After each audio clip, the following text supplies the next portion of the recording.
हे पुत्री, तुम चिंता मत करो, मैं तुम्हें एक पर्ची देता हूँ। इस पर जो भी उपाय लिखा हुआ है, तुम उस उपाय को पूरे मन के साथ करो, फिर तुम्हें एक गुणवान पुत्र की प्राप्ति होगी। फिर सुकन्या ने वह पर्ची ली और वह साधु वहां से अचानक से गायब हो गए। यह चमत्कार देखकर सुकन्या बहुत प्रसन्न हुई और जब बारिश रुकी तो सुकन्या का पति उसे ढूंढते हुए उस स्थान पर पहुंच गया। सुकन्या ने अपने पति को सारी हकीकत बता दी और फिर दोनों ने ही घर वापस न जाकर उसी जंगल में रहने का निर्णय लिया। वहीं पर रहते हुए एक दिन सुकन्या के मन में पुत्र प्राप्ति का ख्याल आया और वह मन ही मन सोचने लगी कि यदि मेरा भी कोई पुत्र होता तो आज ससुराल में मुझे बहुत ज्यादा इज्जत मिलती। तभी सुकन्या को उस साधु के द्वारा दी गई पर्ची की याद आ गई और फिर जब उसने वह पर्ची खोलकर पढ़ा तो उसने देखा कि जो स्त्री पुत्र प्राप्ति की कामना रखती है उसे रात्रि में अपने पति की बाईं तरफ सोना चाहिए। ऐसा करने से कुछ समय बाद में बाईं करवट लेटने से नाक का दाहिना स्वर और दाहिनी करवट लेने से नाक का बायां स्वर चालू हो जाता है।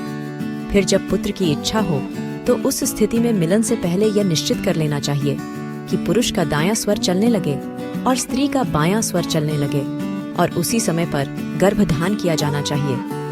ऐसा करने से निश्चित ही पुत्र की प्राप्ति होती है। इसके विपरीत नाक के स्वर चलने से पुत्री की प्राप्ति होती है।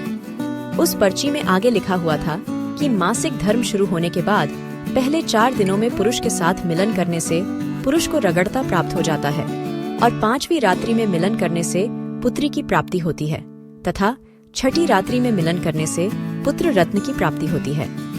7वीं रात्रि में मिलन करने से वंध्या पुत्री होती है।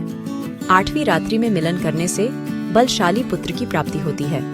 9वीं रात्रि में मिलन करने से सुंदर कन्या की प्राप्ति होती है तथा 10वीं रात्रि में मिलन करने से विद्वान और अति श्रेष्ठ पुत्र की प्राप्ति होती है। 11वीं रात्रि में मिलन करने से सुंदर आचरण वाली कन्या प्राप्त होती है।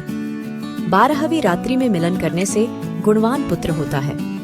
13वीं रात्रि में मिलन करने से लक्ष्मी स्वरूपा पुत्री होती है। 14वीं रात्रि में मिलन करने से गुणवान, बुद्धिमान तथा बलवान पुत्र होता है। फिर कि किस कारण से स्त्री जल्दी विधवा होती है, तो जो स्त्री अत्यधिक लालच करती है वह स्त्री जल्दी विधवा होती है और जो स्त्री चरित्र का गहना पहनती है उसे मृत्यु के पश्चात स्वर्ग की प्राप्ति होती है। एक स्त्री को अपने चरित्र का त्याग कभी नहीं करना चाहिए। वीडियो को लाइक जरूर करें और कमेंट में जय माँ लक्ष्मी, जय श्री कृष्ण जरूर लिखें। साथ ही चैनल को सब्सक्राइब करें। आप सभी का धन्यवाद।